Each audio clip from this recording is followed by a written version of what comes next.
Guys, welcome back to my channel. Roni बोलता है, तुम क्या सोच रही हो? तुम एक त्यागी हुई मंगेतर पर हाथ उठाने की हिम्मत करती हो। केथन बोलती है, अपमानित होने के लिए आप जल्दी कर रहे हैं ना, पर मैं आपकी मदद जरूर करूंगी। मुझे अस्वीकार किया गया है, इससे आपका कोई लेना देना नहीं है। क्या आपको मेरी जगह लेना और ऑन हैंड से शादी करने की कोशिश करना? उसे गिराते हुए बोलता है, आप क्या बकवास कर रहे हो? मैड उसको बचाती है, बोलती है, सावधानी से मिस। हेनरी बोलती है, आप परेशान लग रहे हैं, ये मैंने सही अनुमान लगाया ना? रोनी बोलता है, बकवास बंद करो, अरे शांत हो जाओ, तुम उसके बराबर नहीं हो। बोलता है, अरे मुझे जाने दो, इस औरत को मुझे सबक सिखाना है और तुम मरे हुए मांस हो। हेनरी बोलती है, ओह मैं डर गया। ग्रैंड दादी बोलती है, बहुत हो गया तुम लोग का। एक लड़की बिना शर्म महसूस किए इस तरह कैसे व्यवहार कर सकती है? इधर आओ, दादी को तुम्हें अच्छी तरह से देखने दो। रोनी बोलता है, दादी क्या आपको मेरी याद आई? ने वास्तव में आपको याद किया। दादी बोलती है, बेशक मुझे तुम्हारी याद आती है और मैं हमेशा सोचता रहता हूँ कि मेरा प्यारा पोता खा रहा है या नहीं। उसके दोस्त बोलते हैं, अब गुस्सा मत करो, उसके पैरों पे मत गिर। के व्यक्ति किसी शादी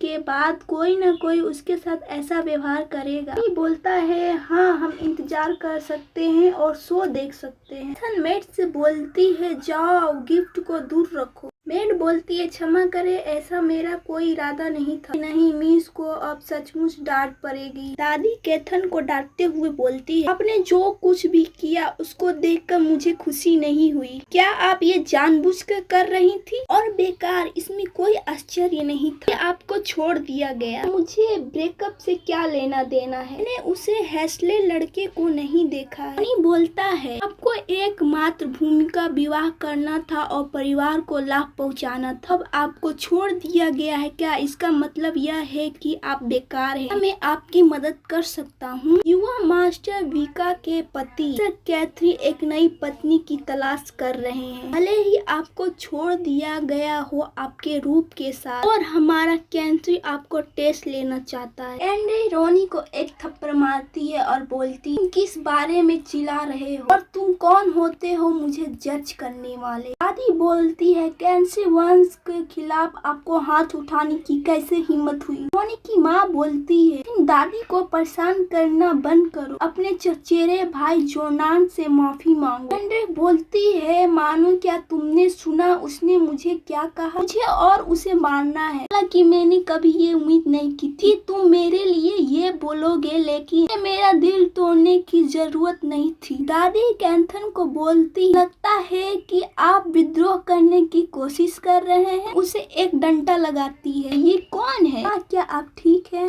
बोलता है, हनी क्या तुम्हें चोट आई? बोलती है, ये यहाँ क्यों है? मैं ठीक हूँ, आप कैसे हो? वो बोलता है, मैं ठीक हूँ, तुम चिंता मत करो। बोलती है, हेलो काउंट हौसले। बोलता है, नमस्ते बूढ़े मैडम। बूढ़ा मैडम और ड्यूकोस को नमस्ते। जन्मदिन मुबारक हो बूढ़ी मैडम। मैंने कैथरी से सुना कि आज आपका जन्मदिन है और मैं खुश हूँ कि आप आ सके। दादी बोलती है, ये तो खुशी की बात, और बूढ़ी मैडम मुझे अहंकारी नहीं लगती, पर मैं थोड़ा एक्साइटेड हूँ। और मेरी मंगेतर कौन थी, ये मेरे लिए बहुत बड़ी बात, और उसके साथ ऐसा व्यवहार किया जा रहा है। बोलते हैं, क्या उन्होंने नहीं कहा था कि सगाई टूट गई है? उन्होंने मुझे कहा था कि वो सुरक्षित है, कहता हुआ कि वो मुझे निराश ना करे। हौसले बोलता है, क्या बूढ़े मैडम आप हमें समझा सकते हैं? मैडम बोलती है, ये गलत फहमी है। एंड्री, आपकी दादी ने गलत फहमी जताई। एंड्री बोलती है, ये ठीक किसी भी मामले से आज जोनार्ड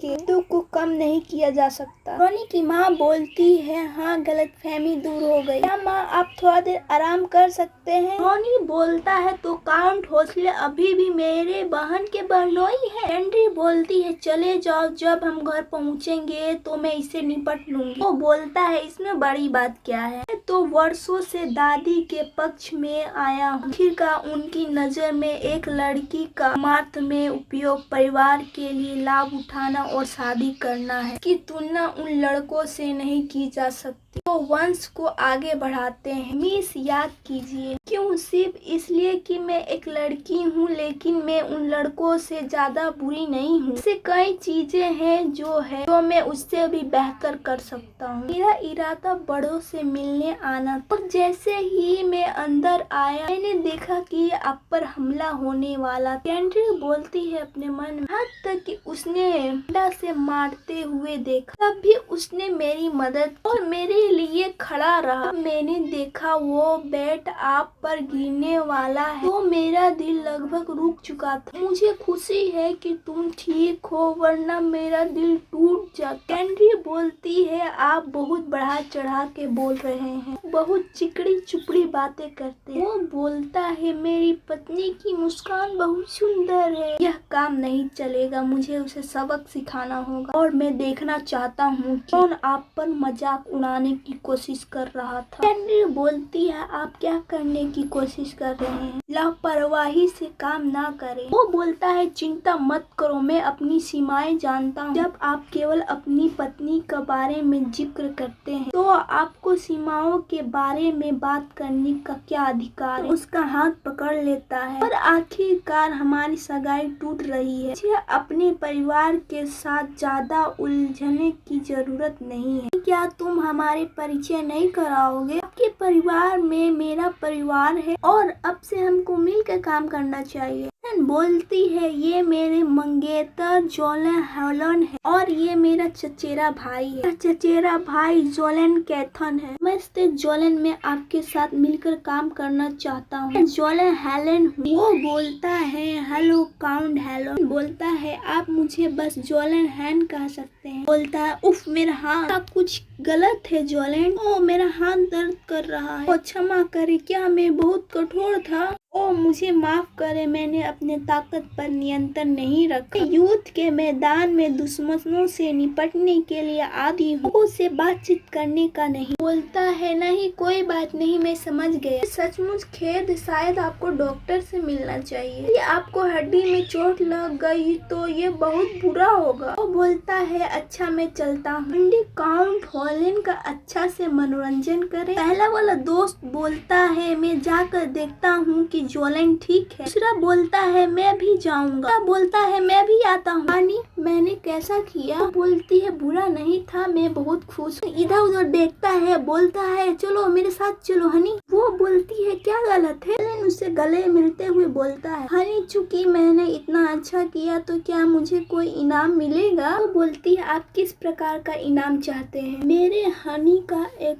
किस। वो थोड़ा घबरा जाती है, बोलती है, क्या मुझे किस चाहिए? फिर वो उसकी तरफ बढ़ता है, वो उसे रोक लेती है। अपनी पत्नी का हाथ चूमा। वो बोलती है, अपना बकवास बंद करो, हमें कोई देखेगा तो ये अच्छा नहीं रहेगा। बोलता है, मैंने पहले ही जांच कर लिया है, यहाँ कोई नहीं है। अभी भी ठीक नहीं है, अगर कोई पास से गुजरेगा तो अच्छा नहीं होगा। अगर तुमने फिर से ऐसा किया तो मैं तुम्हें अनदेखा कर दूंगी। हनी में गलत था, मुझे नजरअंदाज मत करो। अब से तुम मेरे अनुमति के बिना मुझे छू नहीं सकते। कैथन अपने मन में बोलती है, वो पागल हो गया है, किसके बारे में बोल रहा था और उसके दिमाग में क्या चल रहा है। लेकिन अगर वो इसी तरह आज्ञाकारी बना रहा तो उससे शादी करना बुरा विचार नहीं होगा। चलो मेरे पिता और उनके लोगों को बात करना चाहिए। इस तरह एक दया। वो बोलता है, हनी मेरा इंतजार करो, मेरा बेचारा बेटा, मैंने तुम्हें निराश कर दिया। एक पिता के रूप में मैं बेकार हूँ। से तुम छोटे थे, तुम्हें माँ का प्यार नहीं मिला, और अब तुम्हारे पिता भी तुम्हारी रक्षा नहीं कर सकते। और फिर से रोना और चीखना, क्या तुम मेरे लिए फिर से